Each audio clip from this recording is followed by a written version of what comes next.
Yo and hello everybody, Mike here, baseball collector. Today is Wednesday, so we're in the middle between Christmas and New Year's. Quick health update on me. You can probably tell in my voice, I still got a little bit of congestion, but for the most part, feeling really good. So thank you to everybody for all the well wishes and all the texts and comments and everything, and really, really appreciate it. It helps, honestly, to hear that people care if you get better or not.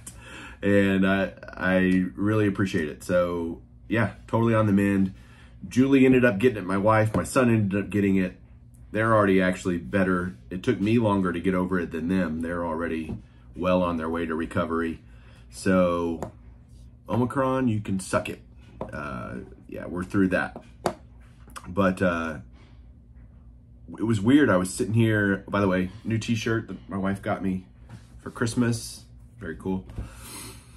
I was thinking about doing my year-end recap, and I was like, okay, I'm going to do this, Thursday, Friday, writing down a bunch of notes and just thinking about things I want to talk about for the year of 2021 in sports cards, which we all know was, another crazy year. We had a crazy year in 2020, another crazy year in 21. Although this year was very different, unlike 2020 when it felt like everything would just kept going up and up through the end of the year. We peaked, February, March of this year, April-ish, and had a slow decline across the board on everything.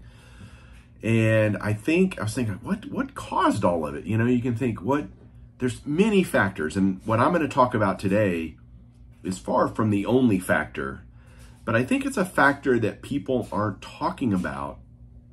And it was kind of this brick to the forehead, eureka moment. I went, holy crap, PSA caused the downfall, caused everything to kind of crater, caused what we're seeing now, which is a lot of people leaving the hobby that were newcomers to the hobby. And if you think about it, see if this makes sense. I'm gonna state my case, and I'll throw my theory out there, and you guys can, let me know in the comments how off my rocker you think I am. But PSA shut down in April and started taking no more submissions. Well, now, what you've done is now cut off all of these newbies in the hobby that have come in.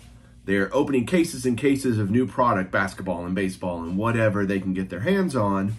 And they're at, through group subs or large bulk discounts, sending in thousands of cards, literally thousands of cards of every Tom, Dick, and Harry rookie that they can, hoping to gem that out and turn that $10, the cost of grading, $10 or whatever it was that they were able to get in on, small amount, into PSA 10 of so-and-so. And even if it's a $50 card or a $100 card in a PSA 10, that's a good multiple on your money. And when all that was happening quickly, you were getting your cards back, and, it might take a month or two, but hey, this system was churning along for a long time through 2020. And then they got backlogged and clogged up, and the system got bogged down, and all these things started happening to where that wasn't possible anymore. And so when you literally cut the head off the snake, then there's nothing else for them to do. Doesn't make sense for them to buy any more wax and open it up. And they were able to continue to flip wax for a little while, I think. But now that, once everything dried up, nothing was on the shelves, and then they come back, product starts becoming available, its prices are increased. Now PSA is reopening at a much higher price. SGC is an alternative to send your cards in, and it's $30 a card, but the secondary market on that doesn't necessarily jive with what a PSA corresponding grade would be. So these guys are like cut off, and they're like, well, forget it. I'm getting out.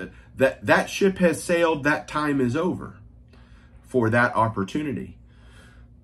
So I just think that if you wanted to kind of lay blame, again, there's multiple factors that have contributed to the card market decreasing for the balance of this year after the peak.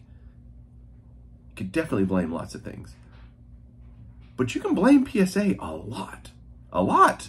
And I'm not even mad. Like, I love it. I'm a long-term collector. I don't care. If prices go down, great. I get to buy more stuff.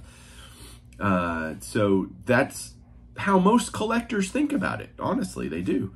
They're, cheering the price decreases, not lamenting it.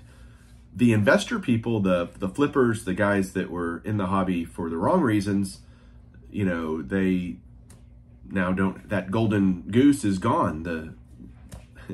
The sacred cow is no more. I'm running out of analogies because they're all terrible. But it's interesting that, and I don't think that was PSA's point. They weren't trying to, kill the market.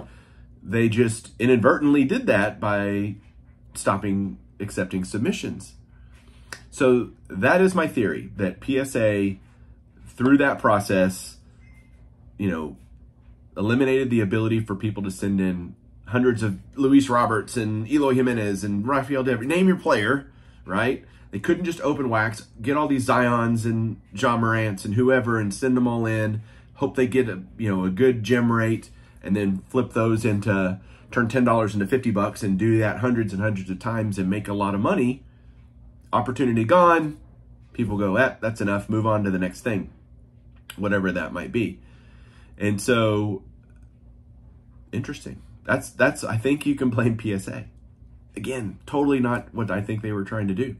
I don't think that was the purpose at all. They were trying to save their own butts because they knew how much risk they were taking by having so many cards in inventory sitting in a warehouse that, God forbid, there was a giant fire or, some other natural disaster, and they were on the hook for the value of all of those cards. Unbelievable turn of events that did that, but I think it kind of makes some sense. I'd love to hear what you guys think down below. I know this was kind of a cursory look at this, but that's my thoughts. I'll be doing my year-end recap again tomorrow or Friday. Look forward to that. We'll talk to you guys soon. Keep collecting.